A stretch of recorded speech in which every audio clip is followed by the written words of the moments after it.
but can you all hear me? Yes?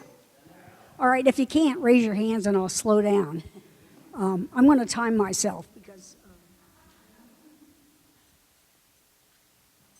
I only get 5 minutes. So I came to Philadelphia in November of 1970, and at that point, I lived in Society Hill.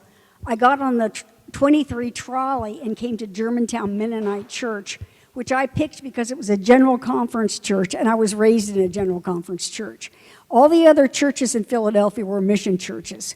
So when I got here, there were 5 people in the congregation. All of them came from the community. No one came from Mennonite background. But they did attend, one of the members that came from Allentown went to the conference and connected up with the conference. We had a pastor that was getting a degree at Dropsy University. His name was He Young Wong. His accent was so difficult to understand. Nobody knew what he was saying when he was up there. But that didn't matter because we were still, attending church on a Sunday. Now, the building, one of the reasons I was attracted to this church is because of the building, which was built in 1770. The actual congregation was founded in 1683.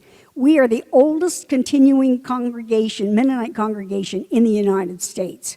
And so the congregation has been continuous. In 1922, the General Church incorporated that area, that land, because they wanted to preserve it for this congregation. No other congregation is supposed to meet there, according to the bylaws. It has to be a Mennonite congregation. They were afraid the congregation would not be Mennonite, so they incorporated it. And then they owned the land. We paid all the bills. Like if a tree fell on the roof, which it did, we paid for it. We paid for the electricity. So that was the arrangement. Then in 1971, I began attending John Ruth's house church, and I did that for a year until that closed down. Then I came back and went to this church from 1972 on. In the fall of 1972, the wider church sent out Melvin Gingrich. He was a retired professor at Goshen College of History, and he set the tenets for the congregation and the corporation, which were like unified at that point. One of the things he said our mission would be witness of history, witness of education, witness of service, and witness of evangelism. Now, even though I didn't want to do social work in my free time, we ended up doing it at that congregation. We had children showing up, and they were like noisy in the church, so each person had to pick a child to mentor. We called it each one reach one or whatever. And my kid, I stayed with all the way through high school.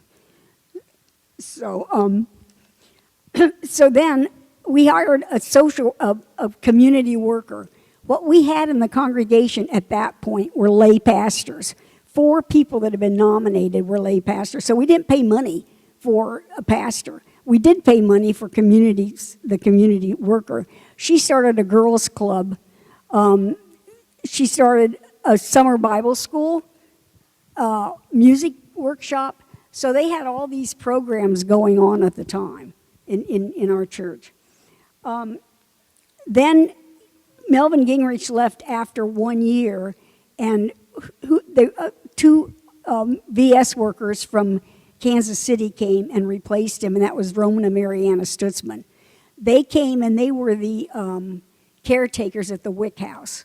So they were also leading the congregation. Marianne had a lot of experience working in the community.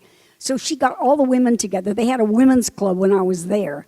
She expanded that women's club to include a lot of women from the community.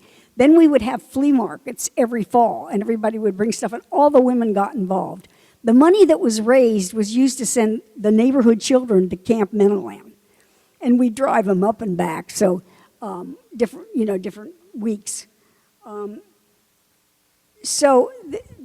Even though I didn't want to get into social work, I ended up doing it. The problem was the congregation was still small and struggling. And this was a problem throughout all the major cities in the East Coast, at least, and also in Chicago. Mennonite students would come from Mennonite colleges, And then they would get in these cities, and all they had was mission churches, so they turned into Presbyterians and Methodists. And the Mennonite Church was concerned about that, so they sent someone called the Student Young Adult Services Leader. And that was Wesley Mass here. They had one in New York, one in Philadelphia, one in Washington, and then later one in Chicago. Wesley Mass' charge was to gather the students together that he had on lists, and also he was supposed to worship at our congregation. And that actually worked. Students started coming to the congregation, and it started expanding. My takeaway from that is it doesn't hurt to spend money to get things done. So my 5 minutes is up. If you have more questions, ask me.